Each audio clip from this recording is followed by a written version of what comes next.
جنگ آزادی کے لیڈر کے طور پر جن لوگوں کے آج نام لیے جا رہے ہیں اور جن کے ابھی بھی ہم لوگوں نے کچھ دیر تک نام سنے اور غلطی سے بہت سے مسلمان بھی ان کو جنگ آزادی کا بڑا لیڈر ماننے لگے ہیں، وہ لوگ تو اس وقت ملک میں تھے ہی نہیں۔ کیوں لوگ ان باتوں کو مس کرتے ہیں؟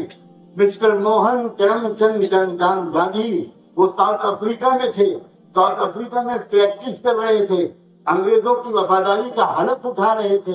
ساؤتھ افریقہ میں کتاب چھپی ہے جو ریسرچ اسکالرز نے لکھی ہے، اور وہ اس کتاب میں سارے ڈاکومنٹری پروف کے ساتھ، فوٹوؤں کے ساتھ ثابت کیا گیا ہے کہ مسٹر موہن کرم چند گاندھی کا کردار ساؤتھ افریقہ میں برٹش گورنمنٹ کے ساتھ کیا تھا۔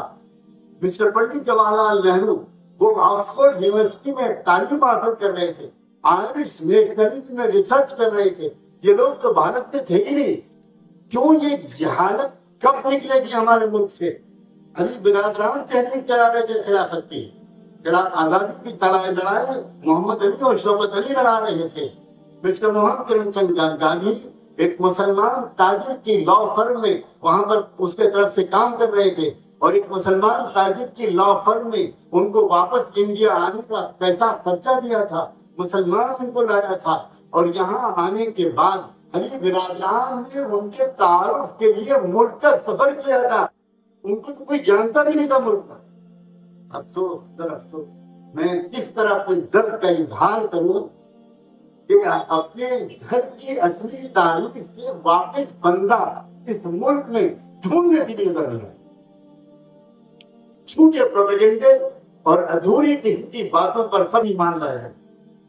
کوئی زحمت نہیں کرتا کہ خود ریسرچ کرے، کوئی زحمت نہیں کرتا کہ خود پڑھے۔ میں ان تلخ یادوں کو یہاں پر دہرانا نہیں چاہتا، بہت تلخ ہے یادیں، بہت کڑوی ہے یادیں۔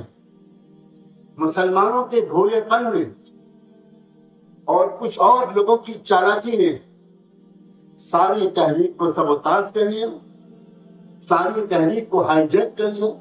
اگر آزادی کے یہ لیڈر ملک کی آزادی کے لیے مخلص تھے، اور اگر ان کے دلوں میں اشفاق اللہ خان کا یہ عظمت تھی جو آج ہم سنتے ہیں، اگر ان کے اندر بہادر شاہ ظفر کی قربانیوں کا یہ احترام تھا، جو کبھی کبھی ایسے ہی کسی جلسے میں مسلمانوں کے سامنے اس قسم کے نام ہم سن لیتے ہیں، میں چیلنج کے ساتھ کہتا ہوں، نان مسلموں کے سامنے ایک بھی شخص مسلمانوں کی قربانیاں دینے والوں کا نام نہیں لیتا۔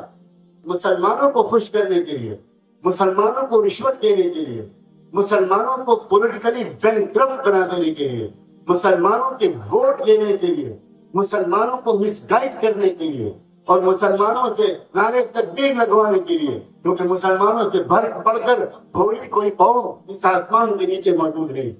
کبھی میں نے نہیں سنا کہ ایسے لوگوں نے اپنے نان مسلم گیدرنگ اور آڈینس کے سامنے یہ سچائی بیان کی۔ وہ بھی دو چار نام ہیں جو لینے پر مجبور ہو جاتے ہیں لوگ، ورنہ یہ پوری تاریخ جنگ آزادی کی 100% مسلمانوں کی، مجھے اس کے کہنے میں کوئی حقیقت، یہ تو بہت بعد میں لوگ آئے ہیں، سوار ہوئے ہیں، اور سوار ہی نہیں ہوئے، اس طرح سوار ہوئے کہ اونٹ خیمے کے اندر اور بدو خیمے سے باہر۔ یہ فن ہے، فن۔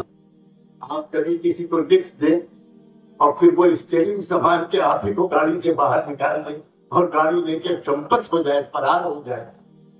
ایسی مثال دی جا سکتی ہے ہم لوگوں کو سمجھانے کے لیے۔ اگر یہ مخلص لوگ ہیں، میں پوچھنا چاہتا ہوں، ہسٹری کی کتابیں جو آزادی کے بعد ایجوکیشن منسٹری نے لکھوائیں، NCERT نے لکھوائیں، ایجوکیشنل ڈپارٹمنٹ نے لکھوائیں، ایک کتاب میں بھی اس تاریخ کی سچائی کو کیوں نہیں بیان؟ کیوں ہمارے نوجوان بچے اور لڑکے جو اسکولوں اور کالجوں میں پڑھتے ہیں، کیوں ان کو کبھی نہیں سننے کو ملتا ان کو کہ ان کے بزرگوں کا اس ملک کی آزادی میں یہ کردار رہا؟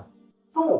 ایک کیریکٹر ہے، ایک کیریکٹر ہے جس کے اندر انصاف نہیں ہے، ایک کیریکٹر ہے، گروہ ہے جس کا مزاج ظلم کا ہے، جس کا مزاج حقوق کے مارنے کا ہے، جس کا مزاج دھوکہ دینے کا ہے۔ آپ اس کیریکٹر کو پہچانیے، کب تک نہیں پہچانے؟ کب تک آپ اس دھوکے میں رہیں گے؟